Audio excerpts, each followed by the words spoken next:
Amigos televidentes, página abierta con el arte, página abierta con la cultura, un programa dedicado al arte nacional en contexto, artistas, ideas, obras, todo eso y más en página abierta con el arte, página abierta con la cultura. Hoy tenemos cultura en movimiento y cultura en sus acentos. Para eso vamos a tener a Fidel aquí, que ya está por entrar en la escena de la escritura. Sí, por supuesto. Odalis, en la semana pasada, en la edición anterior de nuestro programa, nuestro invitado, Miguel de Camps, que es historiador, apasionado de la historia, y también es abogado y editor reconocido en nuestra sociedad, hacía unos planteamientos muy críticos en torno a algunas de las últimas publicaciones en la República Dominicana, sobre historia, sobre temas históricos. Sí. Y él, por supuesto, con ese espíritu crítico, a veces demoledor, sí, que le caracteriza, devastador, formuló críticas muy fuertes a instituciones incluso, pero también, digamos que se equilibró la cosa, sopesó algunos aciertos, desaciertos, y habló de buenas publicaciones. Claro. No solamente criticó las publicaciones, los malos aciertos, o los desaciertos, ¿no? Habló, por ejemplo, del libro Los espejos de Duarte, de sí, Pablo Mella, el sacerdote jesuita e investigador y filósofo Pablo Mella. Un libro sobre el cual ya habíamos regresaremos. Conversado y vamos a seguir conversando, no solamente por el planteamiento, sino por el sistema, el proceso que implica la lectura de este libro, que debe ser una lectura estratégica en el sentido propiamente textual y en el sentido analítico, porque hay muchos hilos que conducen a ciertas metas, a ciertos desarrollos que creo que hacen un aporte indudable a la historiografía y sobre todo al tema sobre Duarte. Porque Duarte es un tema sempiterno, es un tema que no perece, y que voy a decir, es un tema que compite con el tema Trujillo, y que debe ser así, incluso debe desplazarlo. Yo pienso que desde el punto de vista de nosotros, nuestra identidad, de nuestro pensamiento, de la búsqueda de las raíces, de la identificación con el país, con las mejores causas, Duarte debe ser un tema siempre a revisar, a revisitar, a repensar. Y creo que podríamos invitar a Pablo a Mella a un programa, si lo desea. Sí. Pero hay otras publicaciones, tu mismo libro, tu texto poético, experimental, Duarte Melancólico, lo volvemos a mencionar, puesto a circular recientemente. Duarte. Es otro Duarte, ¿no? El Duarte que te permite la licencia poética, la ficción, ¿no? Es otro Duarte. No es el Duarte histórico, pero sí se basa en el Duarte histórico, o historizado, el Duarte, y también convertido en mito y leyenda. Además, narrativizado a veces, sí, poetizado, sin un propósito que no sea el de la exultación, el que planteamos nosotros. Es un Duarte no solamente escatológico, basado en lo que se llama líneas de teodicea, sino de política de la historia. De la política. Además, de la historia. Alguien me preguntaba algo y causó un poco de escozor el hecho de que yo dije, el Duarte que he escrito es un Duarte nietzscheano. Nietzscheano, una cuestión un poco temeraria, pero yo lo decía por lo de la errancia, sí, por lo de la palabra abierta al camino, sí, por lo del viajero y su sombra. Sí, ¿tú ves? Precisamente que en tu libro hay una parte que me gustó mucho. Pero no que yo lo dije de chiste, sí, que eso está precisamente como programa, ¿no? Hay un fragmento de tu libro que se llama, de tu Duarte Melancólico, que se llama El extraño y su sombra. El extraño. Y ese juego de espejo con el traidor, Santana hablando con el otro Santana, el doble, la conciencia moral y todo esto, ¿no? Porque el espejo allí es una metáfora. El doble, el Socias allí también indica una vertiente del camino, pero no solamente eso.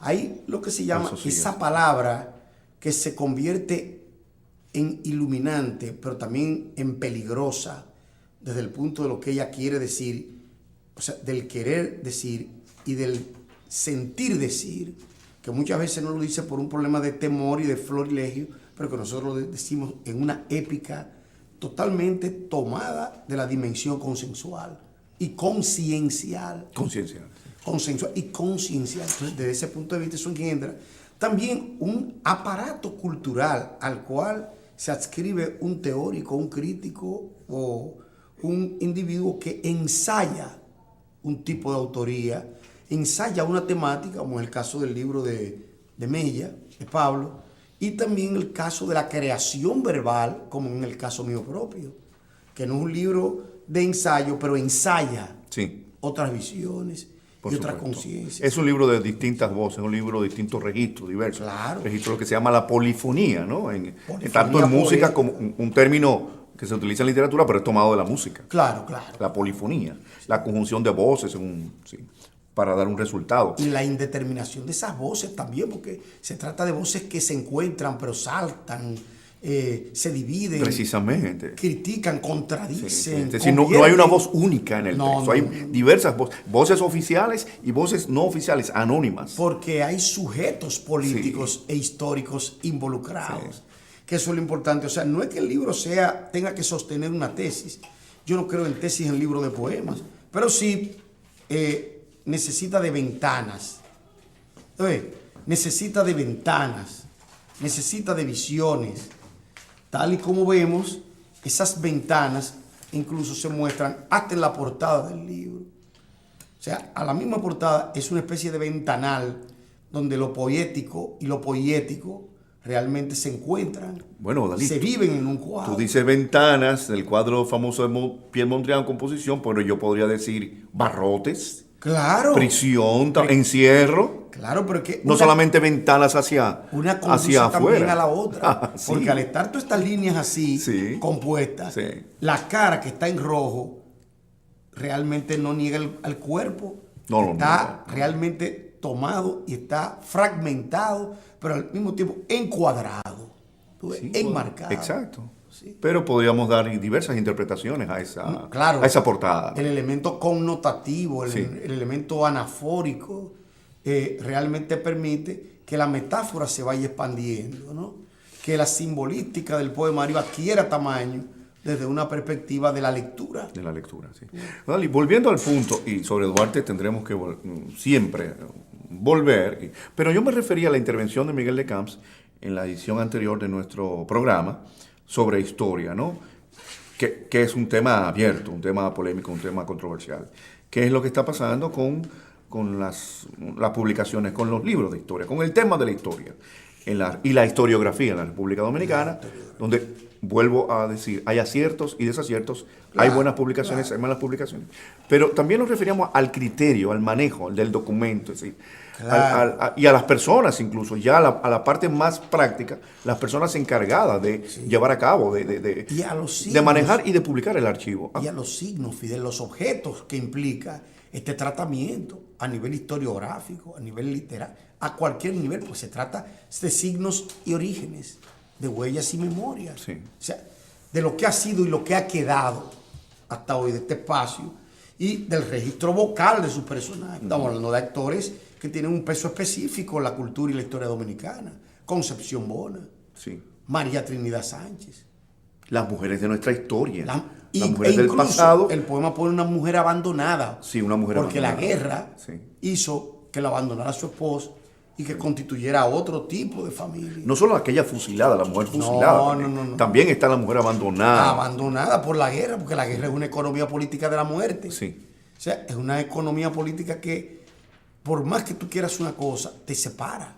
Porque la guerra es la guerra. Sí, y luego la amargura del exilio, el destierro, esa melancolía, porque, Odalis, los historiadores hablan de la melancolía de Duarte como un rasgo de su personalidad, pero eso fue siempre o se acentuó en el exilio, o siempre fue un ser melancólico. Ese fue, porque melancólico en este caso no quería decir ortodoxo, sino heterodoxo.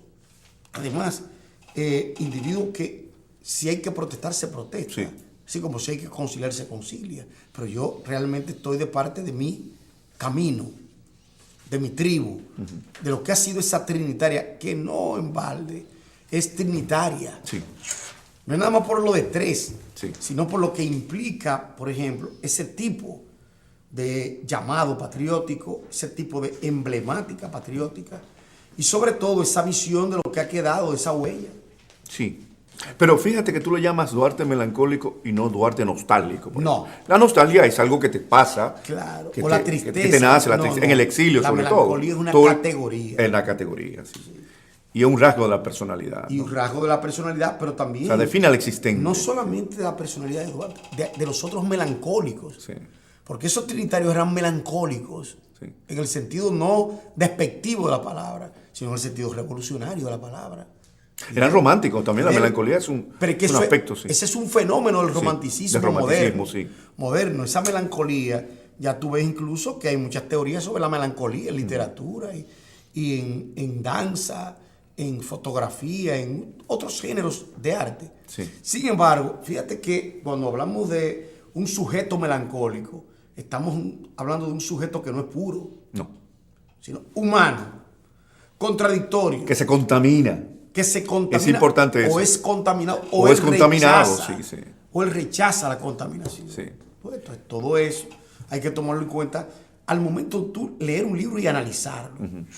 En el camino, en los que se llaman los bordes o centros del mismo personaje histórico. O sea, que siempre hay ese tipo de...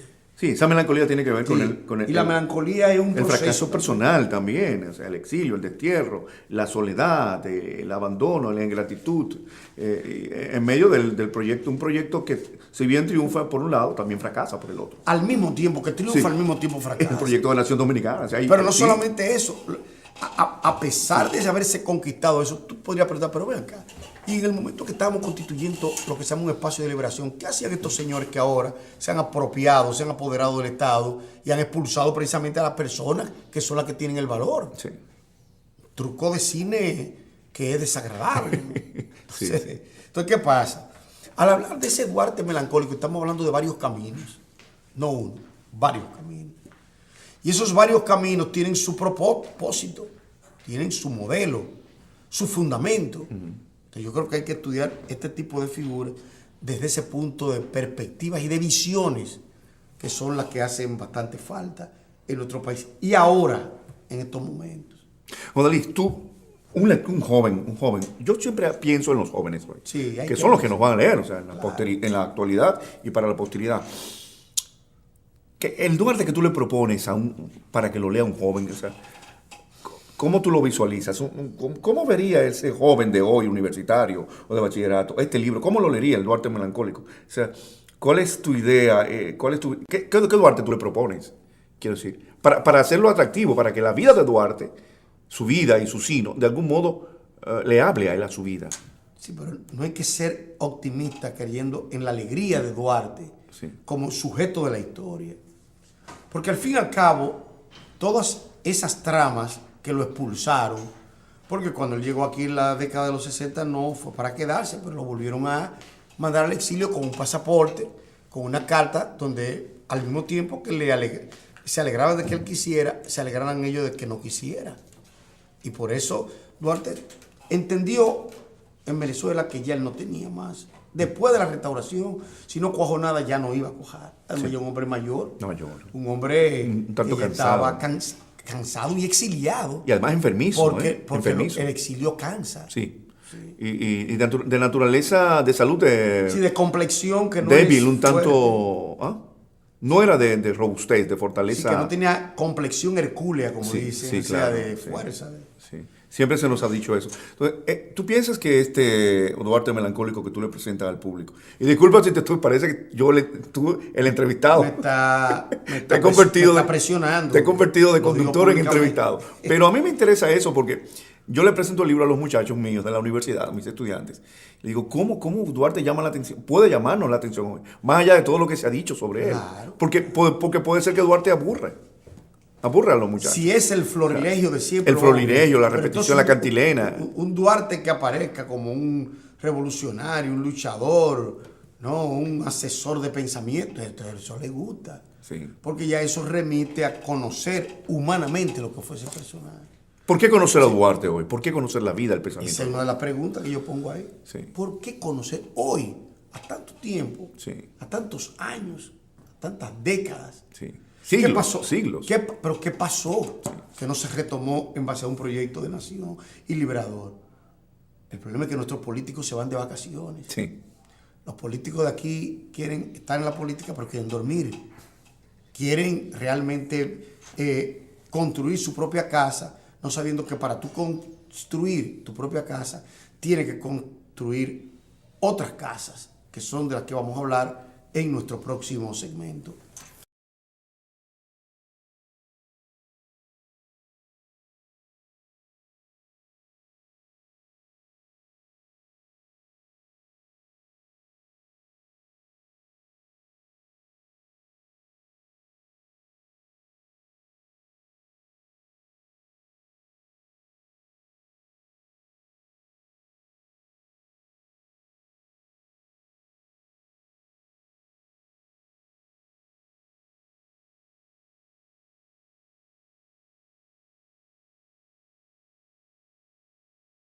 Amigos televidentes, estamos en su programa Página Abierta con el Arte, Página Abierta con la Cultura. Hoy, cultura, movimiento, cultura en sus acentos. Fidel, yo lo que te quería decir en el segmento anterior era que en la imagen de un patricio, de un tribuno y de un sujeto histórico existen muchos acentos, no un solo acento. Un solo acento. ¿Cuál es el error que yo veo en la bibliografía y la historiografía nuestra sobre Duarte? Que el registro es monofónico, monotemático. Que a pesar de los esfuerzos de don Emilio Rodríguez de Moris y de muchos más que lo han hecho, evidentemente, no se han insistido en esas facetas. Los duartianos. En esas facetas de Duarte, que aunque le pongan un libro Facetas de Duarte, se ve que es la misma al fin y al cabo. O sea, no hay un Duarte que llama a otro tipo de visión, a otro tipo de práctica, con todo, y que en su ideario existe este germen. Porque lo importante es que viendo nosotros el ideario, en él existen esos gérmenes, esas facetas, pero además que lo dice ahora con el asunto este del TC, se ha querido chantajear, se ha querido, yo diría que, ver cosas donde no son, y no se parten de los registros que son plenamente filosóficos y plenamente histórico-políticos. O sea, no son solamente elementos románticos, como aquel Duarte romántico que nos presenta de Morisi en su ya canónica obra, sino un Duarte que se sale de lo romántico y penetra en lo moderno con una idea de nación, patria, Estado. Exacto. Visión. Que concibe una idea moderna. No nada más desde el punto de vista de una visión idealizante, sino precipitante incluso. Porque lo que se llama el acento antiimperialista de Duarte, ¿no? Antiinvasión, ¿no? de Duarte, es realmente de una línea, de una cardinal totalmente heterodoxa. Es que tienden a presentarnos a Duarte idealista, romántico, soñador, revolucionario, el forjador, el visionario, pero no al pragmático. Claro. Como si no fuera un pragmático por su fracaso político. Claro. En el sentido de que, bueno, perdió la batalla en el terreno y pagó con el exilio. Pero, sí, pero ¿por qué se le llamaba el general Juan Pablo Duarte? Exactamente, sí. Sí. Hay que presentarlo también. Solo un hombre de pensamiento, no de acción. O sea, la acción se la dejamos a los otros, a los que construyen la historia, a los hombres fuertes, ¿no? Que tampoco son los que crean la historia. Tampoco. Sí. Complementan, ayudan, pero no son los que la crean. Sí. Y deshacen, hacen y deshacen. Y hacen y deshacen. Los hombres fuertes, ¿no? Exacto. ¿Duarte un pensamiento débil, Odalis? En el sentido de Bátimo, no es un pensamiento débil, pero tampoco es un pensamiento fuerte. En el momento actual, no podemos decir que Duarte constituye un pensamiento fuerte, porque hay que ver cómo ha recibido la juventud dominicana este Duarte romántico, este Duarte donde para ellos hablar de él hay que ofrecerle notas en las escuelas. Sí. A este Duarte que de una u otra manera se ha querido falsificar, a este Duarte que yo creo, e insisto, que no se ha dejado hablar. O sea, a Duarte no lo han dejado hablar. Lo callaron desde que partió hacia Venezuela, finalmente, desde aquí, y no volvió a hablar. Los enemigos no lo dejaron hablar y los supuestos amigos han querido hablar por él. Sí, pero él, al fin Pero no lo han dejado hablar. Al fin y al cabo, él es un interpretable y un interpretante. Pero ¿qué pasó en sus escritos? En lo que dice su hermana en el diario, en sus poemas, en sus declaraciones. Fíjate que hay que realmente entender cómo se va construyendo lo que se llama un edificio ideológico, una visión pronunciante, ideologizante, pero también política, indudablemente. Sin duda. Visión que no es que acapare, sino que asuma realmente aquello sobre lo cual existe un determinado pensamiento. Repensar a Duarte es una necesidad de la educación dominicana. Claro. Sí, a todo nivel, repensar a Duarte. Porque el problema es que Duarte no se vuelve un objeto arqueológico. No, exacto. Entonces, un objeto de museo. Claro. Yo creo que el principal problema con los jóvenes, por lo menos, o que yo así lo percibo, es que a Duarte se le siente lejos, lejano, una figura del pasado. Sí. Y lo han convertido en una figura del pasado. En una poética de la lejanía porque no conviene a los intereses actuales. O práctica de efemérides, Sí, nada más. Un objeto de efemérides. Es si no que es no así. conviene, Fidel. Sí, Porque a todo no esto conviene, que pasa no es conviene. a lo que él se hubiera opuesto. Mira, el historiador en la presentación de tu libro, encuesta, bueno, se habló del pasado y del presente y Juan Daniel Balcácer habló de que desde la época de Duarte hasta recientemente, hasta hace poco, el sector conservador había sido el sector que había dominado en la República Dominicana, en nuestra vida republicana, predominado. Y él dijo hasta hace poco, y es cierto, ¿no? El sector conservador lo mandó al exilio y fusiló a Sánchez y todo eso. Pero yo diría que él se queda un poco corto, ¿no? Con todo el respeto. No es hasta hace poco. Yo pienso que el sector conservador y el pensamiento y la práctica conservadores siguen dominando en la República Dominicana. De una u otra manera, es que el Estado actual, Sí. el Estado-nación, tiene esa estructura, Sí. esa característica. No es que todavía tú no quieres hacerlo y te lo impone. Sí. Porque el sistema, el modelo en que esto se ha creado y se ha llevado a cabo, realmente implica, exige lo que se llama esa fuerza, ese vector. Cuando hablo de conservador, lo estoy contraponiendo al otro sector en la división clásica, caracterización clásica, Sí. del sector liberal y progresista. Pero tampoco los liberales han sido tan liberales. Ni tan progresistas tampoco. sí. Si usted pone a verlos, revisar hasta hoy esos liberales que han hecho en el Estado. Exacto. ¿Tú ves? Cuando les ha tocado hacer. Cuando les ha Entonces, tocado. se han aliado con el sector Pero y cuando conservador. han podido también, porque han podido aunque a ellos no les toque, porque son dirigentes, son gente. ¿Y qué ha pasado? La vida política dominicana de hoy, Odalí, Es complejísimo. ¿no te parece neoconservadora?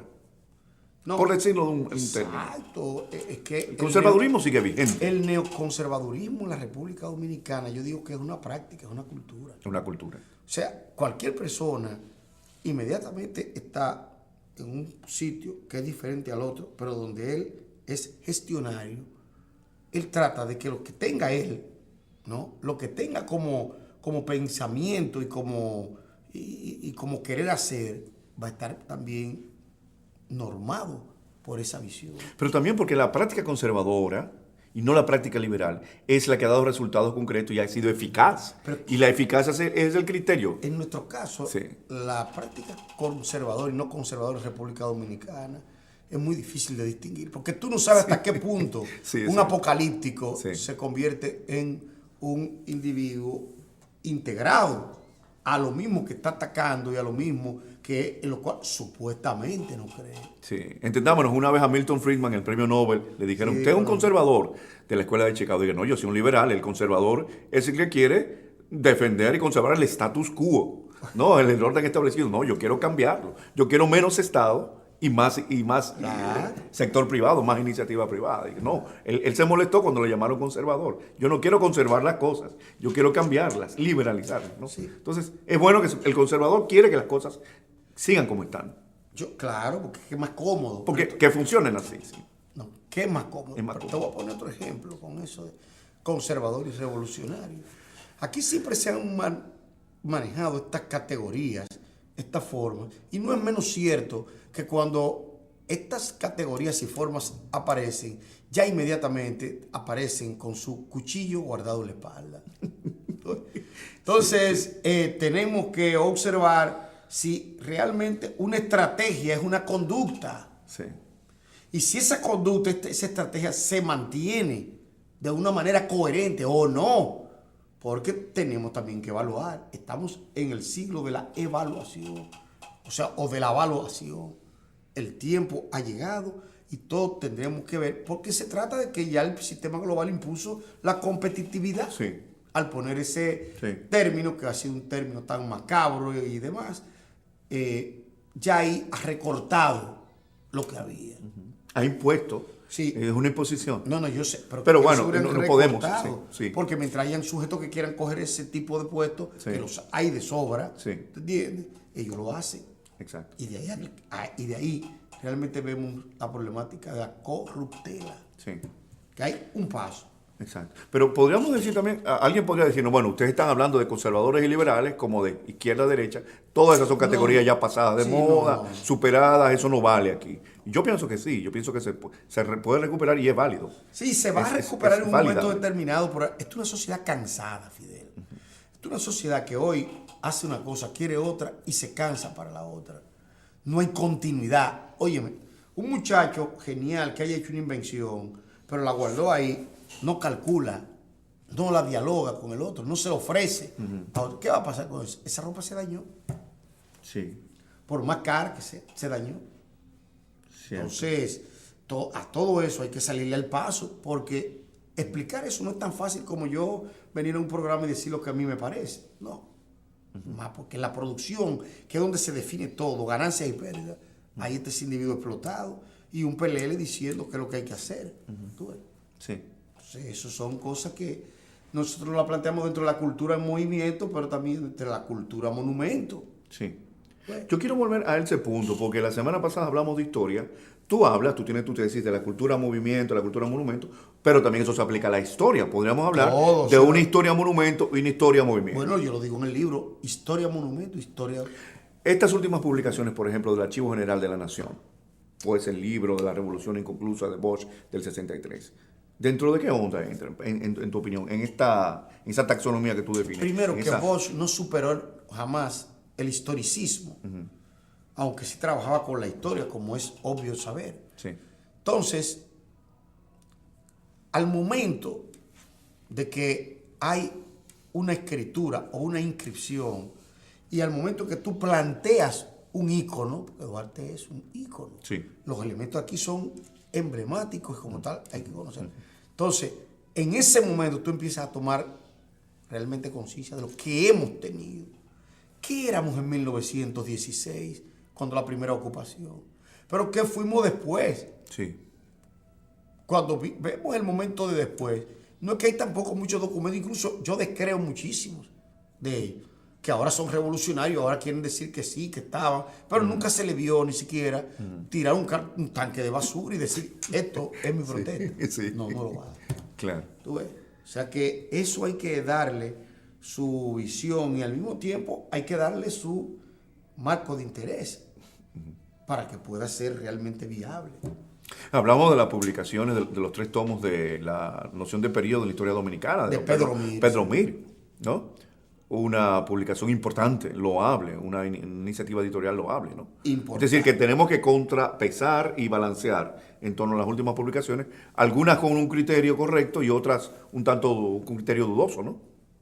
Errado. Errado, sí, totalmente. Pero lo que te quiero decir es que para eso hay también sistemas de documentación, de grabación. Ya no era como antes que si hacíamos un programa teníamos que conformarnos con la visión, Sí. el rostro, pero no salía más nada de ahí. Hoy sí. Hoy el significante televisivo se ha abierto de tal manera que si tú quieres invitar a tu amigo a un programa lo haces junto con él. Porque la televisión está en la calle, está dentro pero también está en la calle. Sí, esa es la modernidad o la posmodernidad, ¿no? No, y el modernariato. Sí. El modernariato, Sí, también. que es lo peor en ese sentido. Amigos televidentes, en breve continuaremos con ustedes.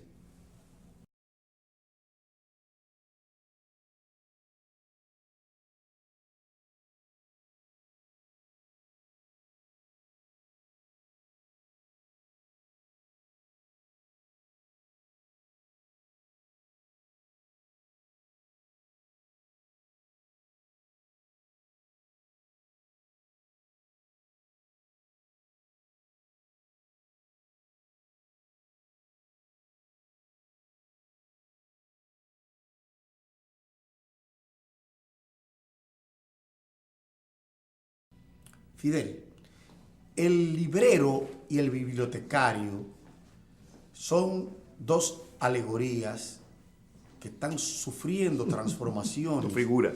en el momento actual. Yo le digo hasta Alegoría, sí. alegoría porque Sí. son hasta pintorescos a veces. Sí. Primero, es un sujeto que vive de sus entradas. Muchos son amantes del libro, otros no. Pero de todas maneras hay una crisis de las librerías en la República Dominicana. Una crisis de los libreros. Pero también, tal como hablábamos ayer, hay una crisis del bibliotecario. Porque el hombre que ha coleccionado libros y se ha armado de libros para su vida intelectual, ahora los está vendiendo. Ya él consiguió otro apartamento mejor, no quiere tener reguero de libros. Además, el vender muchos libros va a complicar la cosa porque después hay que regalarlo. Hay que pagar también el lugar donde se va a regalar. O sea, Sí, es un problema. El libro se convierte en un obstáculo, todas esas, en un estorbo. algunas cosas, pero no lo es todo. Sí. Porque la cultura del libro, como nunca jamás, se ha desarrollado hoy. Y no del libro digital nada más, el libro físico. Físicos. Entonces, me parece... Discúlpame, Dalí. ¿Tú no crees en la desaparición del libro físico? Porque se está teorizando sobre esto y discutiendo mucho, y la contraposición con libros digitales. Hay quienes anuncian la muerte próxima en 10, 20 años. Tú sufrirías mucho esa muerte. La fase de... La profecía. De oscurecimiento y al mismo tiempo la fase de curiosidad. A mí, el librero es respetable, o para mí es respetable siempre, porque él guarda un patrimonio. Sí. Y ese patrimonio nos sirve a nosotros de cauce, camino, meta. Sí. Entonces yo creo que a propósito de esto del Duarte melancólico, la conciencia crítica, el hacer un camino, todo eso es plausible en la medida en que tú tienes un apoyo. Sí. Si tú no tienes ese apoyo, eso no pasa de ser un tema gracioso y que no conlleva nada. Exacto. Sí. No, es cierto. Pero volviendo a la figura del librero, ahí tendremos que en este programa dedicar un programa a lo que está pasando con nuestras librerías que empiezan a desaparecer. Hay muchas protestas y las causas, con respecto a eso. Sí, ahí se está hablando de que nos estamos quedando sin las librerías tradicionales, aparte de que es un país donde la gente no lee, Odalí, aquí no se lee muy poco. Y no solo los jóvenes, los padres de los jóvenes tampoco leen, entonces que no se quejen los padres de que mi hijo no lee porque usted tampoco lee, ¿no? Entonces, hay un problema de que le queremos echar la culpa a los jóvenes universitarios, a los estudiantes, y no es así, ¿no? Óyeme, muchos de nosotros fuimos alfabetizados sin ir a la escuela. Fueron muchos genios. Pedro Enrique Ureña, como tenía, junto con Max, una madre dominicana y un padre, que era dominico cubano, vamos a decir. Sí. Ellos tuvieron también el acceso a esta fuente del saber. Privilegiado. Sí, privilegiado. El acceso privilegiado. Pero imagínate si hubiera sido ahora. Sí. ¿No? O, ¿qué te digo yo? Medio siglo después. ¿Qué hubiera pasado? Cuando hoy hay que afirmar y acentuar la figura de nuestros patriotas para que no se caigan del altar. Donde hay personas que negocian eso también, porque hay bueno decirlo. Entonces yo digo, dentro de todo este mare magnum, dentro de todo este conglomerado de cosas, ¿cuál es el papel nuestro ahí? ¿Cuál debería ser en Maesae? Cierto. Bueno, ahí son tiene preguntas que problematizan. Sí, pero tú estás hablando de la responsabilidad social del pedagogo, del educador, del padre de familia también. No, del asesor, el instructor, porque todo tiene una categoría de enseñante desde ese punto de vista. Sí, pero hay un tema que es insoslayable, Odalí, que es la responsabilidad social. Hay desde el punto de vista, desde que tú tienes una familia, hijos, fundas una institución o enseñas en la universidad o en el colegio, tienes responsabilidad. Pero que es lo que propicia la misma universidad o el centro donde tú estás. No, termínate, vete para tu casa. Vete para tu casa. ¿Y qué pasó? Cierto. A lo mejor él iba a hacer un propuesto que fuera una propuesta, un procedimiento que fuera, ¿qué te digo yo? Considerado desde el punto de vista de lo que es el mismo eje de producción y el mismo eje de transformación, pero no se ve, no se vislumbra. ¿No? Y estamos anclados en lo que se llama el momento de la alteridad, pero también de la presencia del otro, ese que está ahí, que nos mira, y que cree que él no puede estar aquí porque él es tímido. Y no, esos tímidos así dan una sorpresa tremenda. Cierto. El otro día me ocurrió algo agradable. Yo me encontré con una persona, me parece que fue en la librería Cuesta, que ve nuestro programa y me dijo, miren, no importa que el programa no lo vea todo el mundo, ustedes están haciendo una labor importante, sigan ahí, porque en este país lo que menos importa es la cultura. Y cuando me dijo eso, es cierto. Aquí lo que menos importa es la cultura. Sin embargo, fíjate lo que pasa. Bueno, el arte popular sí, pero el arte y la cultura, lo que menos importa. El espectáculo, la política, la economía. Sin embargo, ni la política, ni la economía, incluso ni la religión, son los elementos que unen, cohesionan a un pueblo. Es la cultura el elemento que define y caracteriza a un pueblo. Pero claro, pero no solamente la cultura. El signo identitario de la cultura. No es la política. La política puede dividir incluso hasta la economía, hasta la religión, porque es diversidad. Dentro de la cultura. Pero la cultura une. Exacto. O sea, la cultura es esencial. Y yo digo, como es un bien del espíritu, la gente no entiende que aquí no estamos hablando de bienes materiales. Pero además es mercadeable, que Es ahora se también. ha convertido en mercadeo. No, antes también, pero no tan evidente ahora. No tan de manera palpable se había visto esto, que la gente está escribiendo libros sin ser escritor, pero quiere que le compren y quieren hacer un modus vivendi independiente. Pero no nos podemos engañar ni autoengañar, David. Es cierto que en este país, lamentablemente al día de hoy, lo que menos importa es la cultura y los presupuestos también. La educación y la cultura.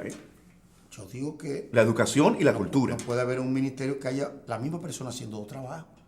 Sí. Y al mismo tiempo, ¿qué te digo yo? Pagada para que haga eso nada más. Pagada y advertida dentro de lo que se llama ese rumbo, ese camino. O sea, estamos hablando de que hay construcciones sociales y subjetivas. Todo lo que dices tú sobre tal tema puede tener un gran valor, pero puede que no. Y entonces hay que confrontar, contrastar informaciones y escritura. ¿Tú te das cuenta, Dalí, que las naciones que tienen una presencia en la historia, las naciones fuertes, no las poderosas, no, puede ser una nación pequeña como Austria o como la República Checa, Sí. las naciones con una personalidad histórica son aquellas que tienen una firme identidad cultural y que dedican a la cultura una importancia, aquellas en las que la cultura es esencial. Que tienen propósitos. Y políticas culturales, Política, claro. porque tienen propósitos. Pero donde tú no estás viendo esos propósitos, tú no ves que se mueve, que te digo yo, todo al ritmo que deba ir. Y a veces tú incluso te vas desajustando, perdiendo, hasta que te incomunicas. Que es lo que le ha pasado a algunos amigos. Sí. ¿No?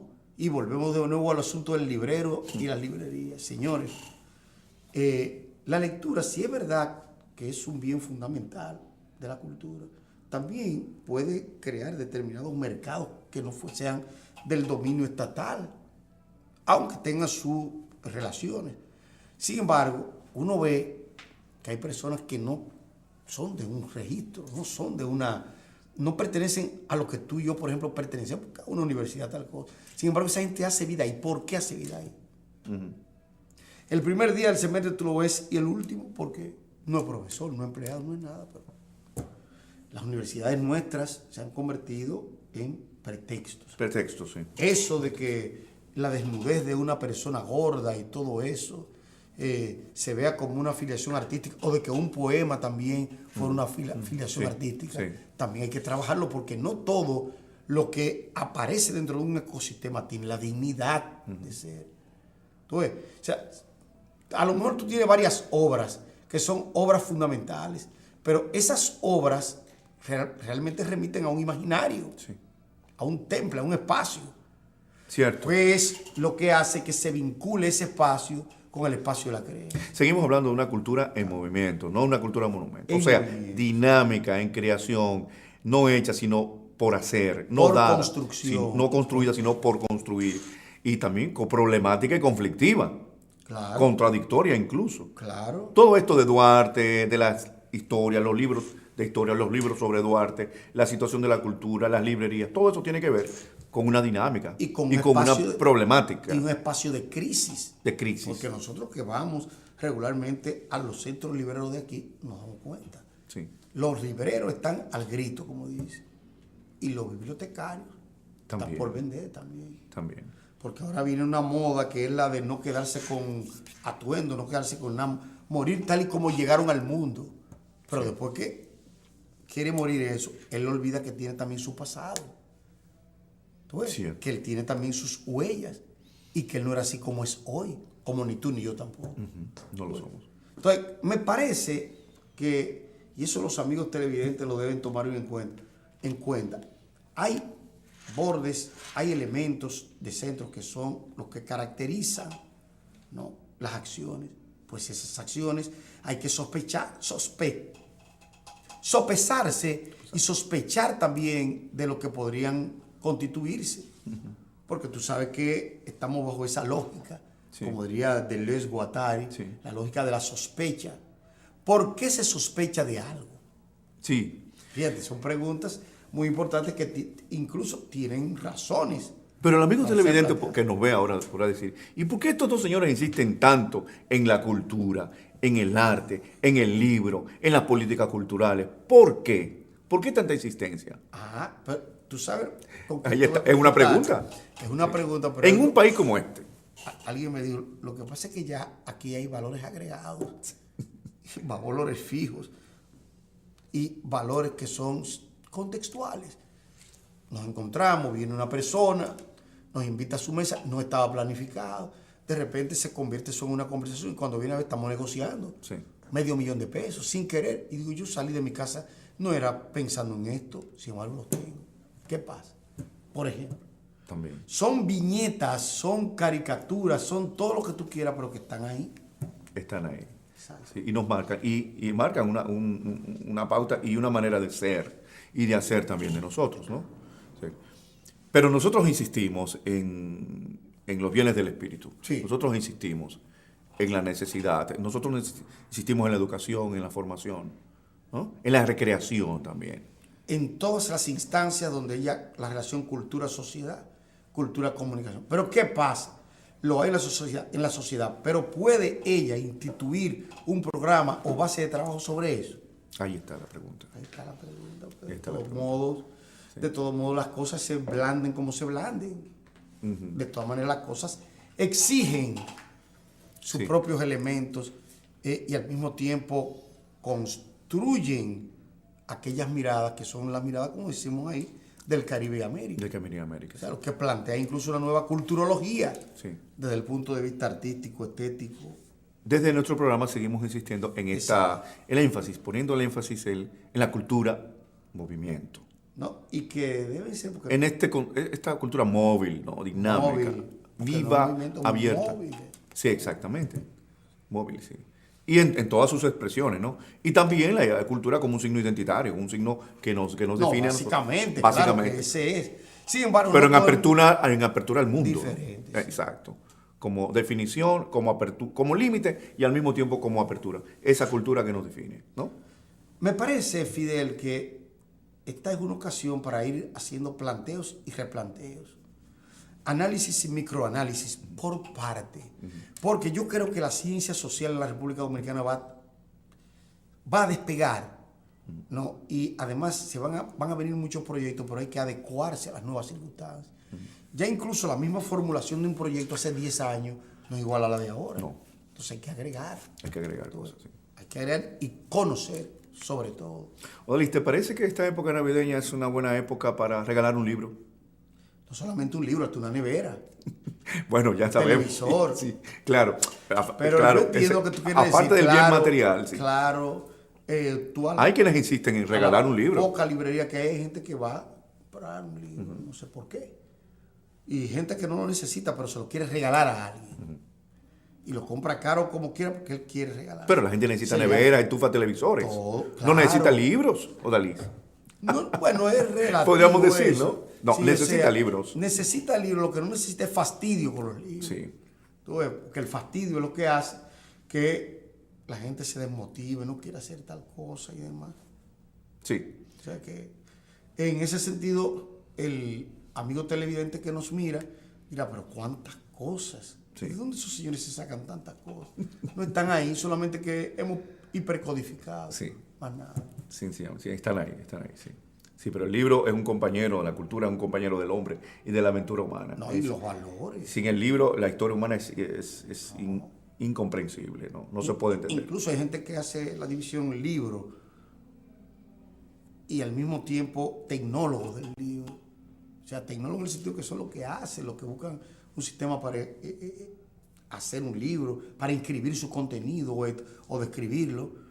Y a partir de ahí uno dice, pero ven acá, estamos aquí, pero estamos condenados y determinados. Sí, como decía un autor, de todas las grandes creaciones humanas, la única que no es una extensión del cuerpo humano es el libro, que es una